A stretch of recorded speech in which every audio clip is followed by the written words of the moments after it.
Sir ఇప్పుడు ఈ 16 నెలల్లో ఎక్కడైనా సరే ఒక ఇంటి స్థలం ఇచ్చిన పరిస్థితి మనం చూడాల లేదా, ఎక్కడా కూడా ఒక ఇల్లు శాంక్షన్ చేసింది చూడాల, చేయలేదు అసలు.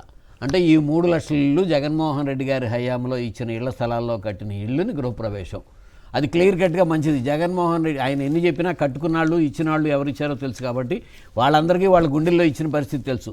వాళ్ళకి నిజంగా పేదవాళ్ళకి ఇంటి లేని వాళ్ళకి ఇల్లు కల్పించిన పరిస్థితి భారతదేశ చరిత్రలోనే 32 లక్షల మందికి ఇళ్ల స్థలాలు ఇచ్చింది జగన్మోహన్ రెడ్డి గారు. వాటిల్లో కట్టుకున్న వాటికి గృహప్రవేశం మంచిది. వాళ్ళకైనా సరే బిల్లులు ఏమైనా ఉంటే పెండింగ్ పెట్టకుండా పే చేసి అవి ప్రభుత్వం అయినా, నేను ఇందాకే చెప్పాను, ప్రభుత్వం కంటిన్యూస్లో జరిగే కార్యక్రమంలో ప్రాసెస్ ఇవి. ఇవాళ గృహప్రవేశం మీరు చేయండి, ముఖ్యమంత్రిగా మీరు ఉన్నారు కాబట్టి చేయొచ్చు. కానీ ఎవరు చేసిందో చెప్పాలి. ఒక చిన్న ఎగ్జాంపుల్ చెబుతాను. విజయవాడ బస్టాండ్ అనేది ఎన్టీ రామారావు గారు శంకుస్థాపన చేసి బస్టాండ్ శాంక్షన్ అంతా ఎన్టీ రామారావు గారు అండి. ఓపెనింగ్ చెన్నారెడ్డి గారి టైంలో జరిగింది. కానీ చెన్నారెడ్డి గారు ఓపెనింగ్లోనే చెప్పాడు, ఈ బస్టాండ్ కట్టింది నేను కాదు, ఈ బస్టాండ్ కట్టింది ఎన్టీ రామారావు గారు, కానీ ఇప్పుడు నేను ముఖ్యమంత్రిగా ఉన్నాను కాబట్టి నేను ఓపెన్ చేస్తున్నాను అని చెప్పి. అది రాజకీయ విజ్ఞత హుందాగా. అట్లాగే ఒక పోలవరం దగ్గర రాజశేఖర రెడ్డి గారే పోలవరం అయితే ఇప్పుడు నేను వెళ్ళి పోలవరం కలగన్నాను, ఒక హంద్రి నీవా దగ్గర. సో ఎన్టీ రామారావు గారు పేరు నేను చాలాసార్లు చెప్పాను, మళ్ళీ ఒకసారి చెప్తాను. పోలవరం గురించి చేయండి సార్ తొందరగా అని ఆ రోజుల్లో చెప్పామండి ముఖ్యమంత్రిగా ఉన్నప్పుడు. ఇవన్నీ ఎక్కడ అవుతాయండి అనే ఆయన తప్పు, ఆయన కాన్సెప్ట్ తప్పు కాకపోతే. నారాయణ స్వామి గారు తెలుగుదేశం పార్టీ లీడర్, పోలవరం సాధన సమితి ఉద్యమ నాయకుడు, నీకేం పని పాట లేదా అని నన్ను తిట్టాడని ఆయనే చెప్పాడు. ఇప్పుడు దాన్ని నేను కలగన్నాను అనేవాడు. అట్లాగే ఇప్పుడు మళ్ళీ ట్రూ అప్ ఛార్జెస్, అసలు ఇవన్నీ చంద్రబాబు నాయుడు గారు మొన్న ఏం చెప్పారండి, ₹1 విద్యుత్ ఛార్జీలు పెంచను, సంపద సృష్టిస్తాను, విద్యుత్ ఛార్జీలు తగ్గిస్తాను.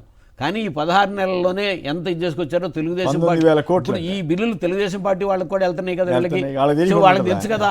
ఇప్పుడు వాళ్ళు తగ్గించిన దాంట్లో రెగ్యులేటరీ కమిషన్ ఇచ్చిన దాని మీద ఎన్ని 17 పైసలు 18 పైసలు, ఇంకా ట్రూ అప్ ఛార్జెస్ మొత్తం తీసేయలేదండి. వేసిన ట్రూ అప్ ఛార్జీల్లో కొద్దిగా తగ్గించారు 13 పైసలు. సో దీనికి ఏదో పెద్ద వేసిన ₹3 ₹4 యూనిట్కి వేసిన దాన్ని పోయి 13 పైసలు తగ్గించిన దాన్ని చెప్పుకున్నా వాళ్ళ బాధ తెలుసు. వాళ్ళు నిజంగా ఇప్పుడు ఆయన మిత్రుడు చెప్పినట్టుగా గవర్నమెంట్ స్వచ్ఛందంగా నేను తగ్గించుకున్నా అని చెబితే పర్వాలేదు, వాళ్ళు వాయిస్తే ఏంది ఎక్కువ వసూలు చేశారేంటి. ఇప్పుడు ఆయన చెప్పిన దాంట్లో కన్నా నిజంగా యూనిట్ ఛార్జీలు తగ్గించుకొచ్చి కరెంటు బిల్లు తగ్గించుకొస్తే నేను చెప్పాను చేశానంటే అది రిసీవ్ చేసుకుంటారు.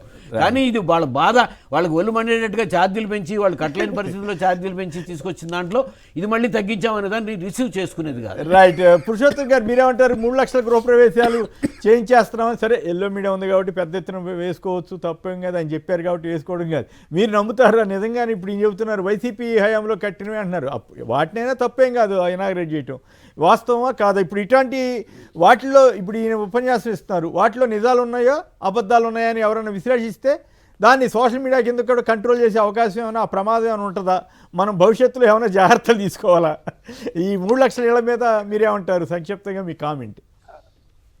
కొమ్మిడి గారు, దాదాపు 32 లక్షల ఇళ్ల పట్టాల నిర్మాణానికి సహకారం జగన్మోహన్ రెడ్డి గారు ఒక చారిత్రక నిర్ణయం తీసుకున్నారు, కేంద్ర ప్రభుత్వ సహకారం తీసుకొని. అవి కంటిన్యూ ప్రాసెస్లో నడుస్తున్నాయి. దాంట్లో 3 లక్షలు పూర్తయింటే దాన్ని ఇనాగ్రేట్ చేయడం తప్పు కాదు. అంటే ఏంటంటే ఈ ప్రభుత్వం వయసు ఎంత? 15 నెలలు. ఇల్లు కట్టాలంటే ల్యాండ్, తర్వాత నిర్మాణం, ఇవి జరగాలంటే మినిమం 2-3 ఏళ్ళు పడుతుంది. కాబట్టి ఈ 15 నెలల్లో చేస్తున్నారంటే గత ప్రభుత్వం యొక్క ప్రోత్సాహం లేకుండా చేయలేరు. కానీ గత ప్రభుత్వాన్ని ఇప్పుడు నాగిరెడ్డి సార్ చెప్పినట్టు చెన్నారెడ్డి గారు లాగా మాట్లాడకపోయినా పర్వాలేదు, కానీ ఇది నేను ఆయనకు సంబంధం లేదు, దీన్ని నాశనం చేసినాడు, ఇట్లా మాట్లాడితే ఇప్పుడు ఇవన్నీ వస్తాయి, ఎవరు నాశనం చేశారు ఏంటని. కాబట్టి ప్రాసెస్ కంటిన్యూ చేయండి. పొగడపోతే పోయినారు. కొన్ని అనవసరమైన క్రియేషన్ చేయకుండా ఉంటే సాఫీగా నడిచిపోతుంది. అంటే ఆడికి పోయి ఈ 3 లక్షలు నేనే కట్టాను, మీరు ప్రారంభించిన తర్వాత మీరే కట్టారని జనం అనుకుంటారు అనుకుంటే సరిపోతుంది కదా. మళ్ళీ ఇంకా దాన్ని కొత్తగా చెప్పాల్సిన అవసరం లేదు. ఈ అతిశయోక్తులు పోకుండా ఉంటే మంచిది. రైట్. సార్ పైడిపాలెం లిఫ్ట్ దగ్గరికి వెళ్ళి అవినాష్ రెడ్డి గారు వెళ్ళి ఎంపీగా అవినాష్ రెడ్డి గారు వెళ్ళి, సరే ఈ లిఫ్ట్ అంతా రాజశేఖర రెడ్డి గారు చేసింది, చివరికి పవర్ స్టేషన్ కూడా రాజశేఖర రెడ్డి గారి టైంలోనే కట్టింది, అప్పుడు నీళ్లు రిజర్వాయర్లోకి గండికోటలోకి రాలేదు కాబట్టి చేయలేదంటే ఆయన తోసేసిన పరిస్థితి, మైక్ లాగేసిన పరిస్థితి. అటువంటి విధానాలు మంచిది కాదు. ఏ గవర్నమెంట్ ప్రాసెస్